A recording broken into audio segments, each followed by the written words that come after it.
How are you? How are you doing? I'm good. How are you? I'm excellent. A little bit of a time shift over here. It's 8. For you, it's 4. Oh, bless Yeah. you.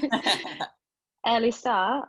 Yeah, exactly. Well, early bird catches that worm, so uh, everything is good and well. So starting off, I would love to hear just kind of how you're staying busy during this weird COVID time. Like, what have you been up to? Really, I've just been writing, really, trying to write, and just just music related stuff like piano practice, guitar practice, making stuff, like watching like YouTube videos, tutorials, or listening to podcasts or stuff like that, really. Like all work related, a bit boring, but there's not that much else to do. We're about to go into our a second lockdown tomorrow, so we all our non-essential stuff is about to close again. So it's going to be pretty limited of what we can do anyway. But Damn. yeah, really, just writing. Really, I'm planning to do the album next, so I'm just playing around with ideas and doing stuff like that. Really. Well, that's amazing. It sounds like you're making the most of quarantine where you're like trying to push yourself, learn, and just like make the most out of your time. So, like, hats off to you because I know a lot of people are just kind of watching TV or whatever. So, that's amazing. And are you in London right now? Yeah, I live in London, so yeah, that's where I'm based. And I'm also renovating a house at the same time, so I've got lots of things going on. So I'm living in my old flat at the moment, and I've been renovating an actual house that I actually bought last year, so I've got that going on at the same time, and so I'm actually quite busy. Mm, that's awesome. I'm currently in San Francisco right now, which I think you were here earlier this year, correct? How was your time in the US, SF?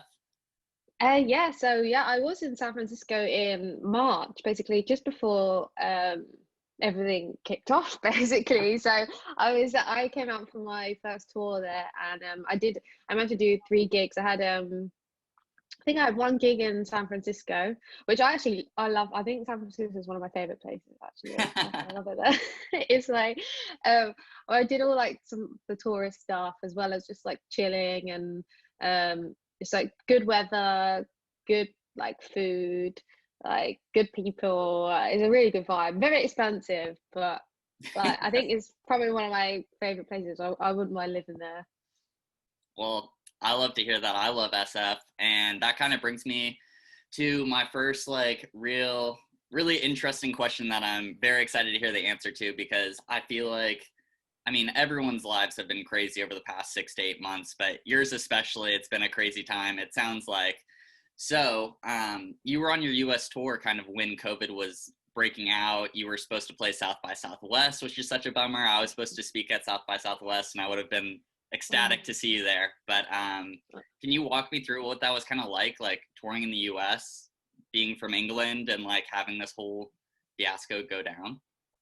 Yeah, I mean, so obviously everything was fine when I knew about the virus from like I'd heard it on the radio about what was going on in like China and stuff like that. So, um, but you know when it just is weird, you just didn't really think it was going to be that serious or like it was going to come anywhere else or whatever. So, um, I was out there. I did the gig in San Francisco, and then I did the gig in I went to San Diego, I think next, and I did the Cross Festival.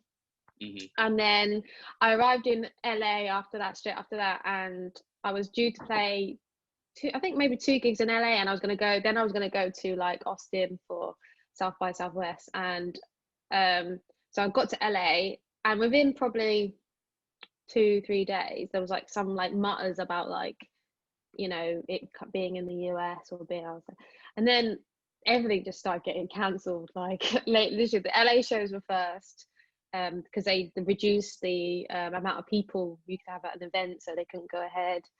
Then then it was like New York cancelled because I was supposed to go to New York as well. And the only one I didn't cancel was I think I had a gig in Texas.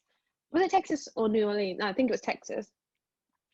And uh, they didn't cancel and they wanted me to come because I guess they hadn't had like the regulations come in yet. And then I woke up the morning before and I was ill. So then I was like really paranoid.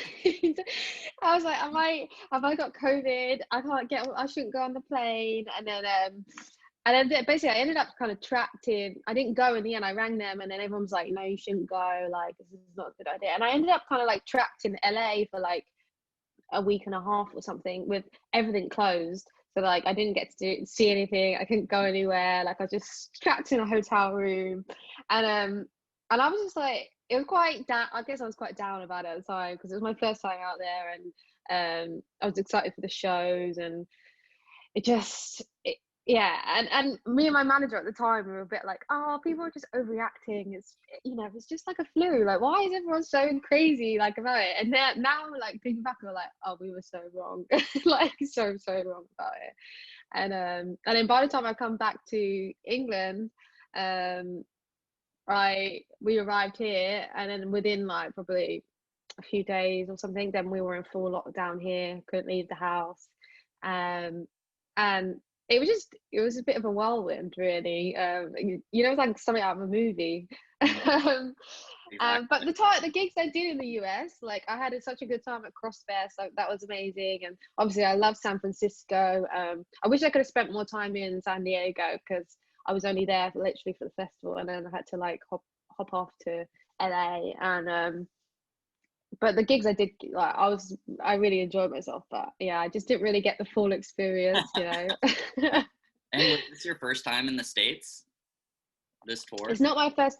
It was my first time DJing, or my first time in the States. I've been to Florida before, like I've been to Miami, but it's my first time like DJing and out there for music related stuff. So yeah, I was going to see so many places because I was going to see obviously San Fran and like loads of California, and then I was going to see like Texas, and then I was going to New Orleans, and then I was going to New York, and I was like all these places I was going to see, and then and then I got grounded, and then everything else got cancelled like one by one as they got back. Like I was supposed to be going to Australia this year, all of my Australian tour got cancelled. Yeah, obviously all the festivals got cancelled. I was due to come back to America as well because I was like going to be playing in like Atlanta and stuff like that. All got cancelled. So yeah, just one of those things.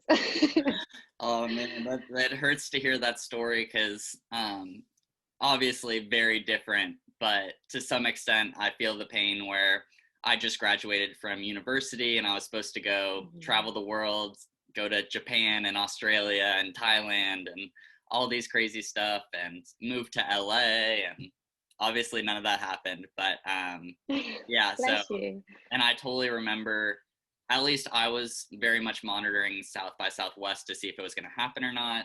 And I remember like slowly these like tech CEOs were dropping out, and I was like, oh boy. And my mom the whole time was telling me like, oh, this isn't something to worry about, like you're totally fine, this is like totally overhyped. And then just slowly one by one, just like you were saying, like it was just a devastating process, and now we're here.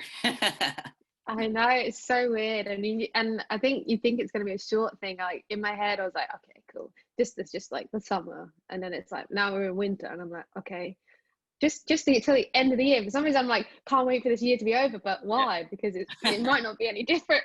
Yeah, exactly.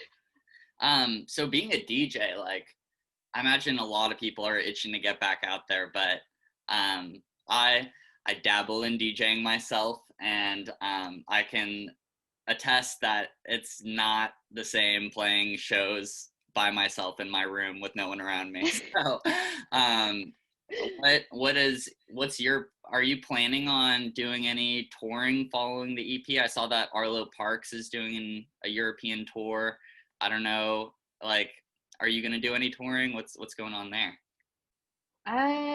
Well, I think I did do some social distancing type DJ events, but they weren't, to be honest with you, they weren't the one. Like they didn't really they don't really work. Like people sat down when you're just background music. It's not really a vibe. And I think with the EP, I was hoping to like maybe do like a live show, my first live show and stuff like that with a band and stuff. And so at the moment there hasn't been any plans to to book gigs, because at the moment, and then I don't know what's happening with Arlo Parks. When's a tour book for, like, next year or I think it's booked for this April, year? unless I misread April the date. next year. Yeah, so next Okay. year, I've got gigs booked in. Like, I probably won't be touring, like, properly touring like that, but I'm not like the EP, but I've got DJ gigs booked in. I've got festivals booked in. I've got, you know, Australian stuff booked in. I've got everything booked in. They're all there, but whether they're going to happen is another story, because I think everyone's moved everything, like all the festivals moved for next year, and so a lot of the stuff from this year carried, they just like moved it over, and then I had a lot of new stuff come in, so the stuff in the diary, so yeah, if like things happen and everything's okay, I will be back out touring. I'll be back in the US. I've got gigs in the diary for the US as well for next year, but I'm not as hopeful as everyone else, because I'm a bit of a realist, you know, like I just like, I'm looking at like what's happening and how things progress, and I'm like, I just don't see how it's gonna happen. But I pray, I hope it happens, you know. I love to get back out to the US, and especially New York as well. I've always wanted to visit New York, and like I was really excited for that, because I'd booked extra days to stay there last time just so I could like hang out there as well. So I'm just really hoping next year that I can get back out there and just, yeah, experience some new things, because I'm bored. I don't know about you. Oh no, I'm plenty bored, don't you worry. It's not that I don't have stuff to do. I have lots of work stuff to do, like writing and music to do, but like actual fun and things that you know, I'm getting up to mischief, isn't it? Like just doing things like going out and like, I don't know, drinking and partying or whatever. Those kind of things, like I miss all of that. I'm bored of, I want to travel, like I miss visiting places, and it's winter here, and it's pretty dark and rainy, so it's a bit depressing as well. So we're stuck indoors and it's rainy and dark. I can't go away anywhere warm. So yeah, I'm just I just need life to get back to normal. Yeah, no, it's such a sad tale, and like I feel like people who are really passionate about music or work in music, like we live for live music, and we're at shows 3 times a week, and like we're always going out, and so it's definitely this major shift for music fans to just be at home, and like the closest thing to a show being the live stream, and like oh, it's tough. It's not the same. It's not the same though. It's so annoying. But I think, yeah, I think we'll get through it, and let's just hope next year is just different. Like, let's get this year out of the way, and next year I'll be back out there. Everyone hopefully will be back on their tours, and we'll find a way hopefully to make it work. Otherwise, I'm not really sure what we're gonna do. Yeah. That was super exciting that you mentioned that you were planning on touring with a live band. I think that's super rad. What is your touring, or like if when touring comes back, what's that setup gonna look like? So depending on finances, hopefully I'll probably start with me playing like keys and stuff like that.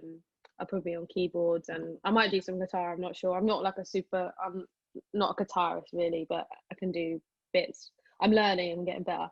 And then I'll probably have a guitarist, and then I'll have a bass player, a drummer, and then vocalists for like vocal tracks and stuff like that. And then I just want to have a really cool light setup. I'm really into like cool lights, basically. I'm quite nerdy about it. So so that's the first thing I noticed on people's shows. I'm like, oh, did you see that like laser they had there and this one? Those. I was like, I just need a cool light setup with like good video like in the background and stuff, like, and effects and stuff. So that's the plan, is to put on a whole like proper, I'll go visual and audio experience is my dream, basically. And then I guess the more money I get, if it goes well, then I will love to have like strings there. I would love to have the full, like, you know, get everybody in, like get a choir in, get everything. I mean, the full setup, like Get in whatever. here. Yeah, like let's go and get some like marimba players from Africa. Let's get this, like get them in, like. But yeah, obviously the more progress, the bigger the band and the show would be. But yeah, just starting off, I think there'd probably be about 4 of us playing, and then like the singers would be interchangeable, basically.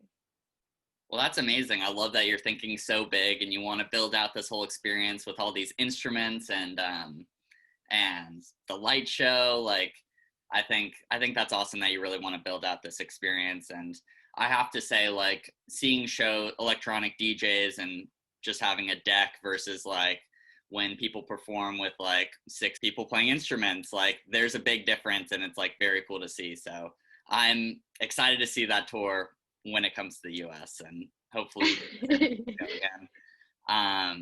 So let's dive into more of the music side versus the live side. So I've seen you do a couple really, really cool remixes over the past year. And so I was just kind of wondering how those kind of came to be. Like, you had Leanne LaHava, Spouse, Declan McKenna. Like, how do those remixes kind of come to be, if that makes sense? What, how I get them, or just Like, are they how coming to you? Are they're they like, please remix our song? Or are you like, hey, I think I would sound good on this? Or is the label like, let's connect you with them? And how does that kind of work? I to be fair, I get 2 to 3 remix requests a week. Non-stop remix requests, and that's not like me trying to be big-headed of it.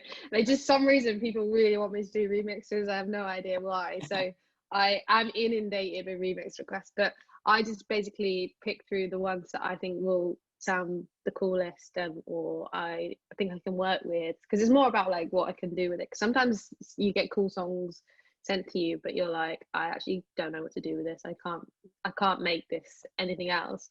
So like, I really like Declan. His stuff is really cool. He's a really good songwriter, really good singer. He looks like a little Bowie. He's just like awesome. So I was really happy to do that, and it's easier when the person's written like a good song and they've got a good vocal and stuff like that. And artists like, obviously, the Foals are sick, they're amazing.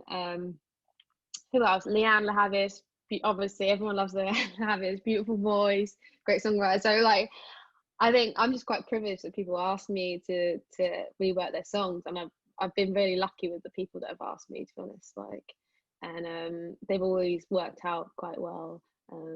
Especially the Leanne one, like, I really enjoy doing that because she's got such a pure vocal. It's just to hear them like as an a cappella is just so nice. I feel like privileged. Yeah, definitely. I mean, that was probably my favorite remix that you did. Like, I thought it was amazing. And like, following on that, like, what's the balance between remix and original music? Have you struggled with that in the past? Like, how do you decide, like, I gotta pump the brakes on the remixes, I gotta make my original stuff, or like, I gotta do more remixes maybe? I don't know if that's ever a case, or what are your thoughts on that? So I've kind of pumped the brakes on it now, to be honest, because I realized like you kind of can run out of creative juices by doing too many remixes and give away too many like good ideas or things that you had. You just give them away, basically. So I've kind of stopped ish now. Like, I've got like one more I need to do, and to be honest with you, I've done like 18 to 20 remixes. Not all of them are out, so I've got so I've got one more to do. And I will do remixes, but I'm being very, very picky and kind of like filtering, so it won't be at the consistency as it was before, because I've got to do the album. I haven't got the time or like the mental energy to be like trying to do remixes in between writing original stuff. And and you just can't give away too many good things, like yeah. But yeah, definitely stopping it now. But until I run out of money, maybe. Let's hope touring comes back soon. Yeah, no, I totally get that, and not wanting to give away your secret sauce, and being able to hold on to some cool stuff. So I totally understand. Your new EP Flowers is coming out soon. Super exciting. I was lucky enough to kind of get sent the EP back in August or July, I think. So I've been listening to it on repeat for a minute now, and it's absolutely amazing. And it's really exciting seeing each single kind of come out and everyone falling in love with you, like one step at a time to the next extent or whatever. So yeah, it's just really exciting to see this EP come out. And I was just hoping to really dig into this EP. So Okay. first of all, flowers, like I was curious what the imagery, what it represents, like how'd you come to the term flowers? Like, is there any symbolism there? How'd you come up with that? So I'm just really like loose with these kind of things, like naming things. And so like it came to me kind of when I was thinking about the imagery of what I wanted, because normally I've done like animations for my artwork and stuff. But the label were mentioned in photography, and they suggested some like ideas and stuff, and I wasn't sure about it because I was always a bit weird about putting my face front and center of things. But then I kind of came out to the idea because I had a dream basically in lockdown, and I was dreaming, and I just dreamt of daisies, like just loads of daisies, and I was like, oh, and it was like a really nice dream, you know, like it was really sunny and it was just like flowers. And so then I woke up, and this was like just for like the first single, Sister. So I was like, oh, we've got to have daisies in the image. I want daisies, and I had like made a mood board and stuff. And then I continued to have dreams of different flowers for like a week. So I had sunflowers, and there was like some roses. Like so, I was just like, oh, it's got to be like about flowers. Like it's got to be the theme because that's what's on my mind, and that's and I was actually writing a lot of the stuff at the same time. So because originally the EP was only going to be 2 tracks, and then I ended up writing 4 tracks, so it evolved. And I just thought, you know, flowers make sense because each song is quite different, and it's like a collection of like flowers, and then the imagery made sense. It seemed to go with the songs, and I guess it was like spring, summertime at the time. So yeah, that's kind of just how that. There was like no like deep meaning behind it. It was just more that's what I saw in my dreams, so I just went with it. Like, and I do get a lot of things that I when it comes to like imagery and stuff like that, they come to me when I'm asleep for some reason. Well, that's it makes sense, I guess. Like I feel like you can be at times most creative when you're asleep and in your dreams and all that good stuff. So yeah, and it was interesting that you said like you don't feel comfortable behind the camera because I thought I saw in an interview that you used to be a model, maybe, or you used to do some modeling. Yeah, I did. I used to model for like ASOS and like some other brands and stuff, but um yeah, like I can do that stuff, but I actually am quite introverted, and I didn't really enjoy doing it. I can do it like if I I can turn it on basically, so you wouldn't know I didn't like doing it or whatever. So people were like, "Oh my God, you're so professional. How do you know how to pose that?" I'm like, girl, I used to shoot like 30, 40 outfits a day, like trying to do this stuff. So like I know how to do it, but it just doesn't mean I like necessarily enjoy it or feel comfortable doing it, if that makes sense. No, that makes sense. And it's great that you have that experience so you could direct people out on in the flower fields for your photo shoot and all that good stuff. And yeah, I feel like that's kind of fun that you were able to dream something and then you were like, all right, let's go do this. So it's, I don't know, to me, there's always something exciting when you dream of something and then you can kind of make it a reality where it's like, I want to go to a flower shoot or a flower field and do this photo shoot and stuff like that. So very cool. Well, my label are very like they're very cool, and it's very much up to me creatively. Obviously, like they have budgets and stuff, so that does limit some things. But when it came to stuff like this, like oh, if that's what you want, and like they were all into it, and I made the mood board and the shots that I wanted, and like they helped me find a photographer, and then so they're very keen on you taking the creative lead as the artist and things being what you want and what you're confident with, you know. So I'm very lucky in that way. I guess some people with major labels and stuff like that, they probably get told what it needs to look like rather than me telling them like what I want, basically. And I just told my like I can't say, but I just told my manager like what I want my album artwork to look like, and it's pretty bonkers what I've said, but everyone was like, "That's great, that sounds amazing, let's do that," because it was really weird, and Yeah. but like no one said no, you know, because everyone's just like, oh, okay, because I was like, I just had this idea come into my head, and then that's what it's gonna be. I love it. Running with your dreams. That's great. And something else I noticed, maybe I'm interpreting too much or something, but this EP Flowers and then the last EP Moonlight with like the lead single Moon, it makes me feel like you have this connection to nature. Is that like something, is that like a strong tie you have, or is that just a coincidence? Connection to nature, I guess. Mm, yes and no. I guess it depends what you mean by connection to nature, but I would say I'm quite I don't know. I describe myself quite earthy, so I don't know. Maybe I do have a connection to nature. So maybe you're right, like, but maybe not as direct as that. Like I definitely love like flowers and the environment and just like being outdoors and so yeah, it probably does influence me. So maybe you're hearing that and it's seeping in. Who knows?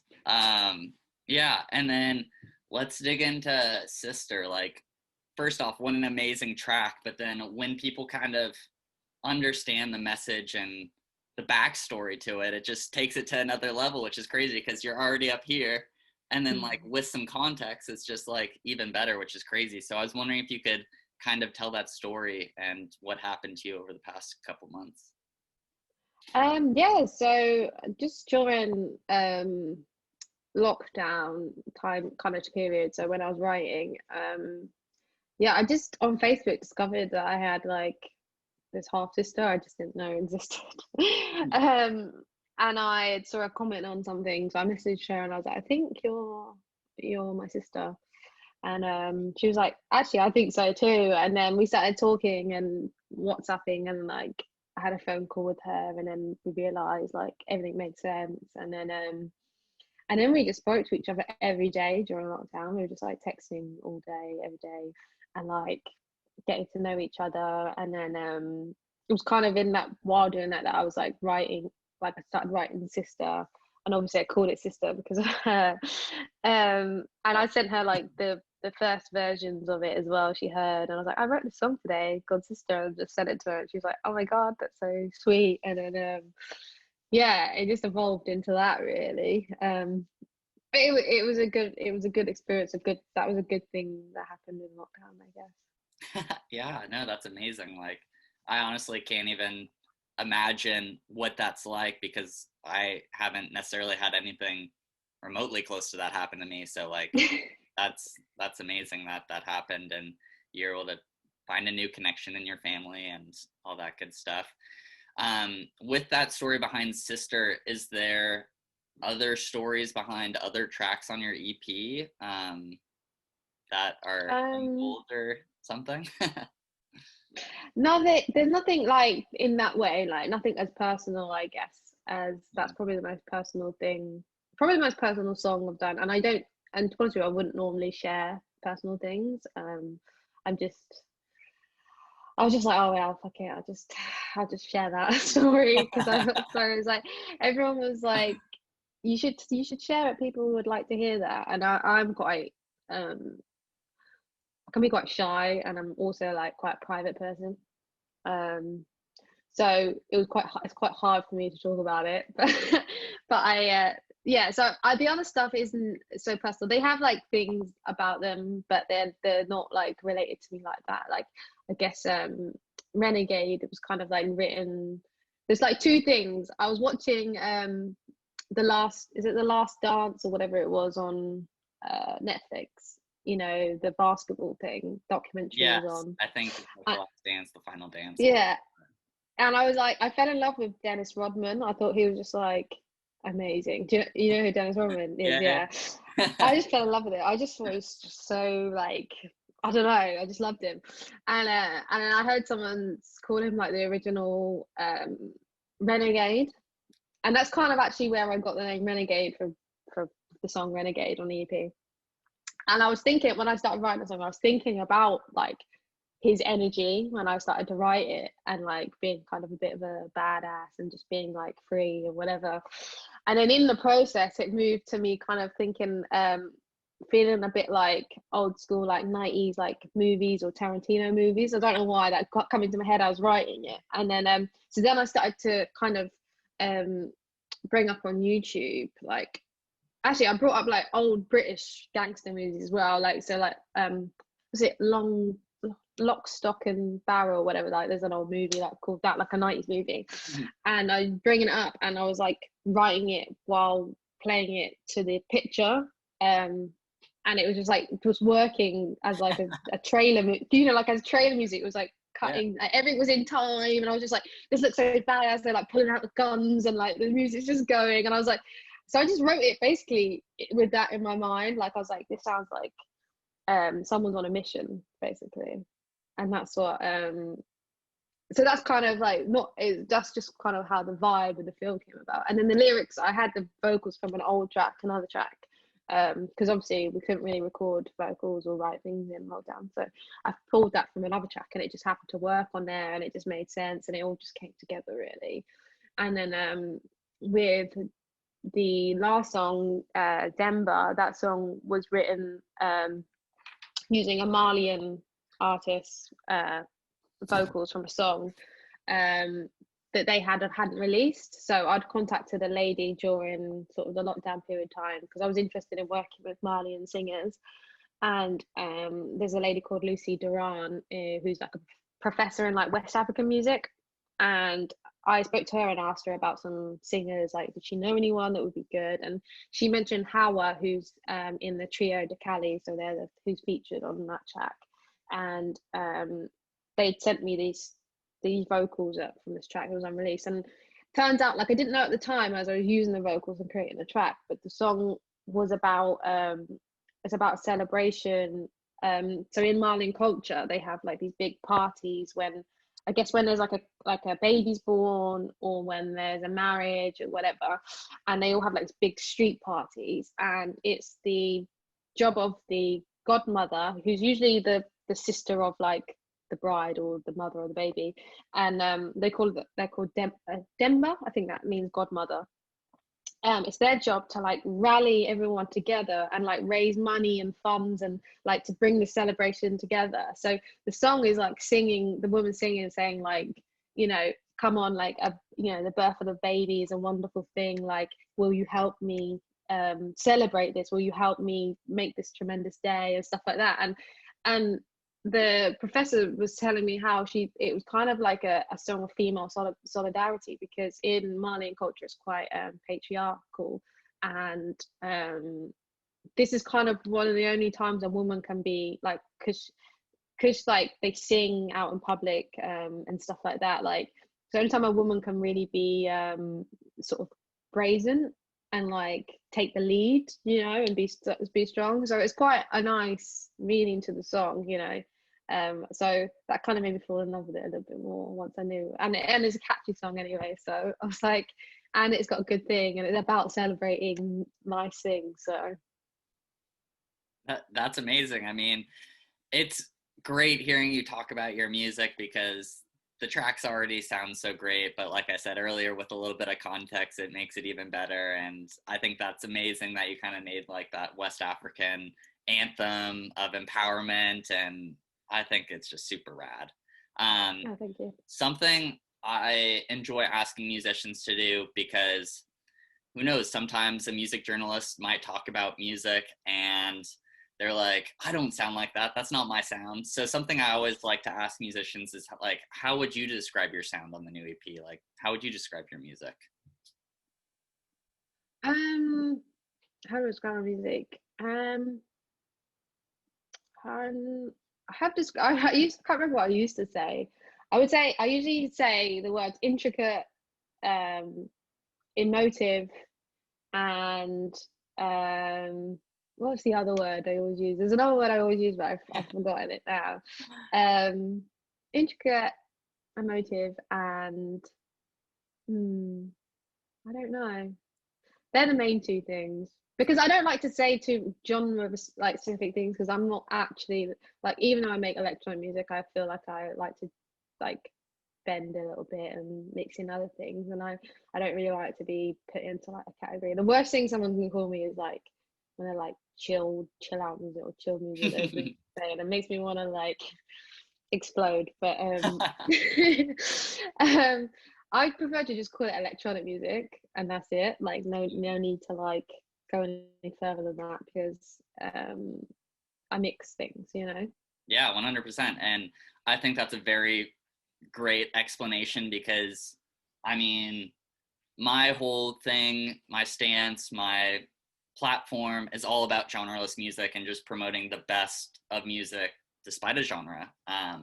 So I think that's cool that you're breaking the genre mold and you're doing your thing. And because I mean, when I listen to you, I hear multiple genres. And so I'm glad you touched on that because when I listen to you, like if I had to maybe compare you to three artists for my interpretation, like I definitely hear the XX, like Jamie XX and Rami kind of sound. I hear a bit of Odessa. I hear a bit of Bonobo. Like there are all these different artists and elements that I hear in your music. So it's very exciting what you're doing, and I love I guess I listen to like you said, I listen to good music, so I don't it it. doesn't matter what.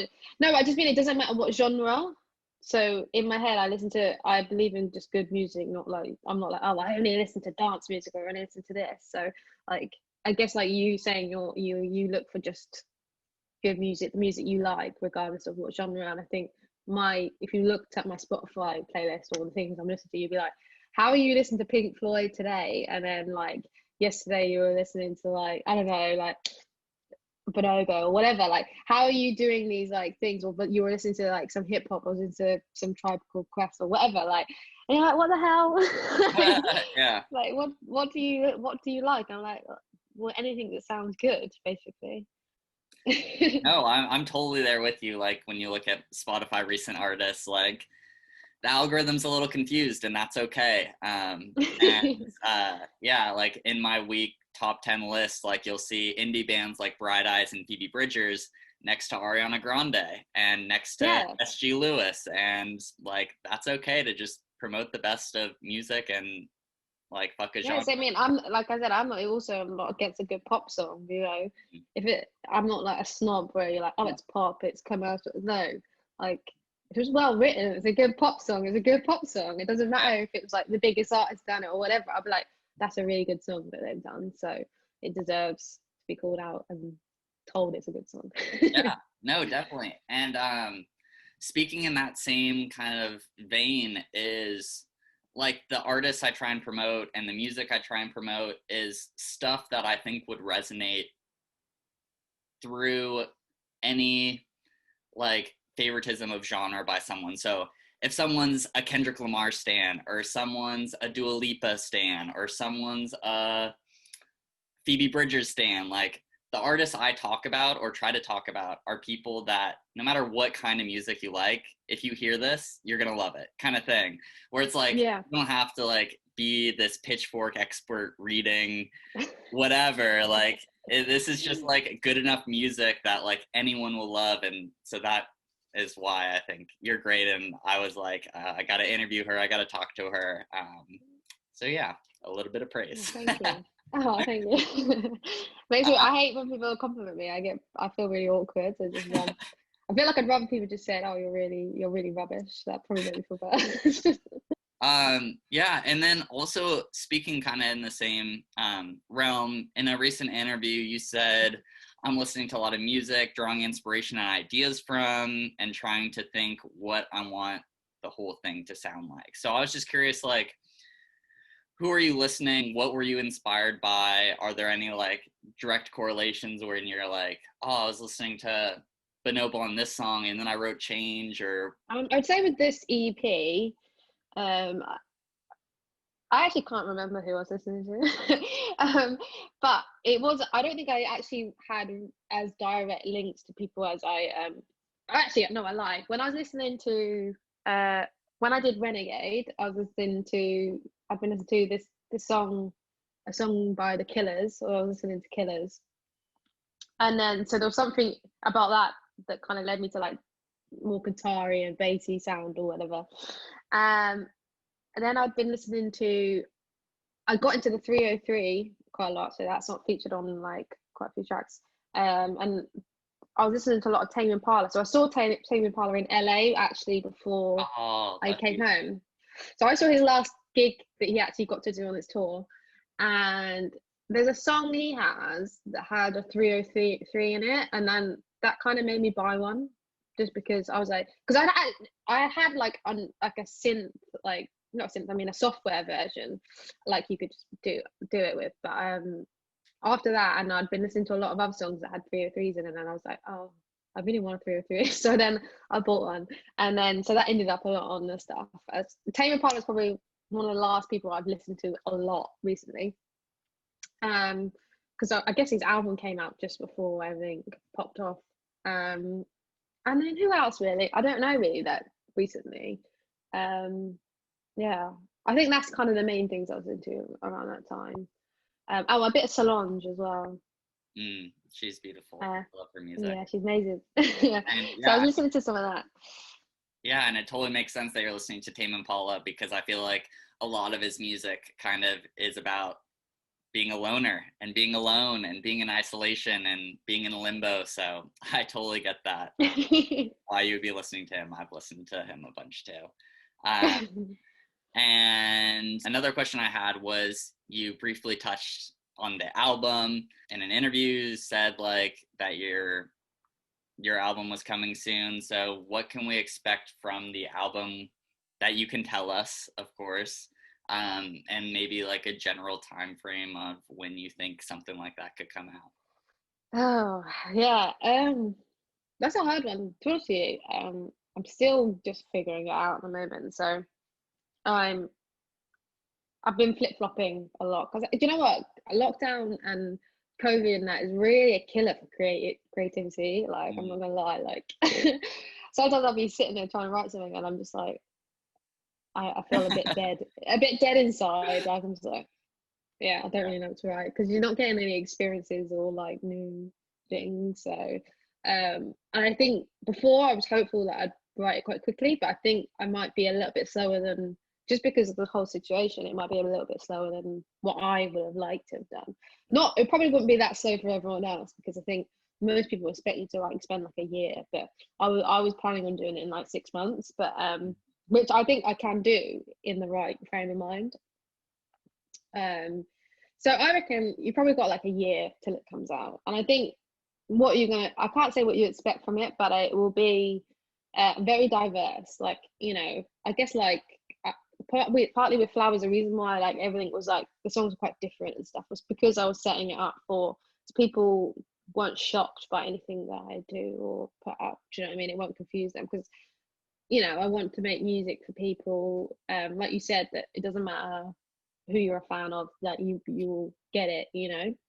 So I think the plan for it is to maybe try and do some more slower tempo songs because I normally stick to like kind of dance tempo. So there might be a few songs like are a bit more slower tempo.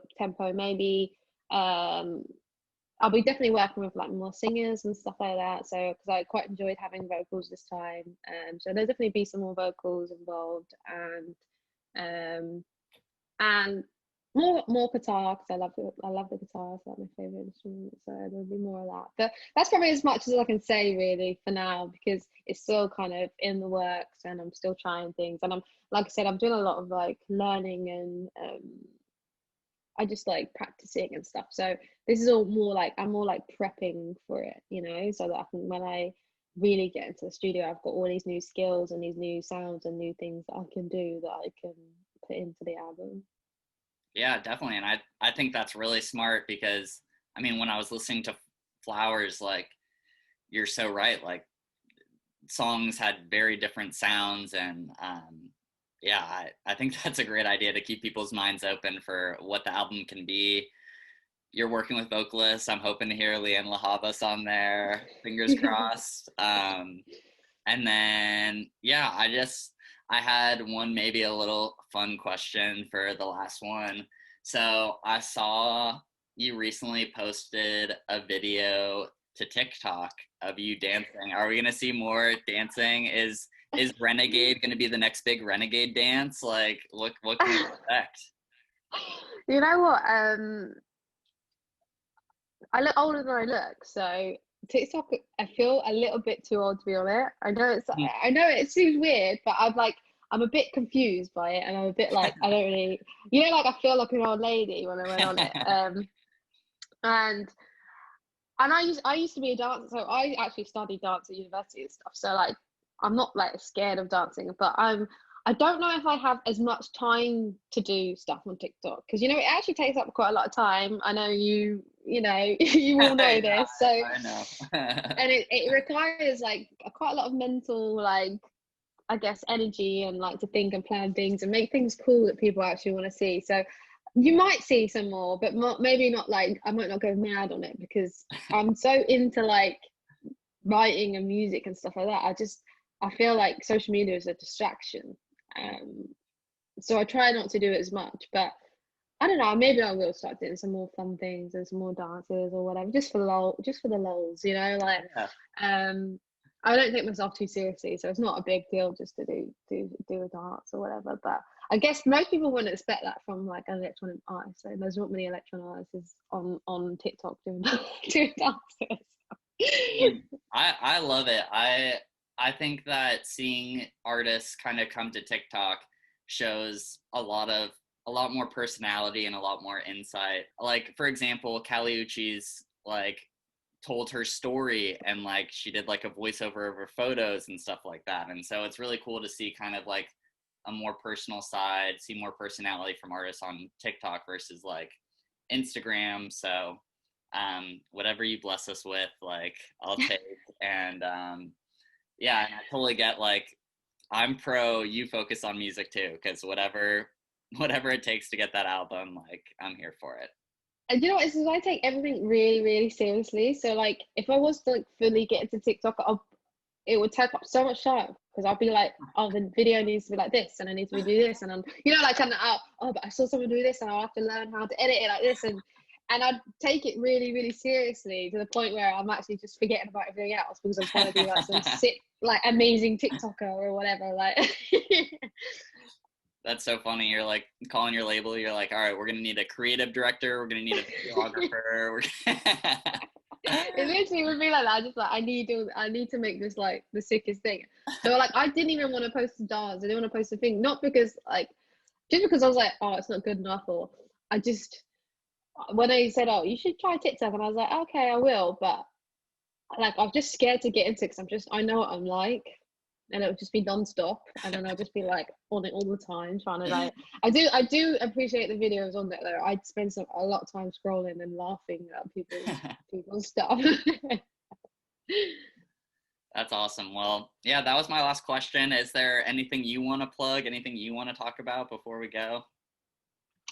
No, nothing to plug, nothing's happening, so but I just hope everybody gets through this and keeps positive. And you've got a new EP coming out too. Oh, I have got you. Yeah, so I forget about that. Do you know what? I've already mentally moved on, so it's really hard. Yeah, new EP, the 13th of November. Flowers. Go listen to it. Thank you so much for interviewing. This was an amazing interview. So thanks for taking. Thanks for having me.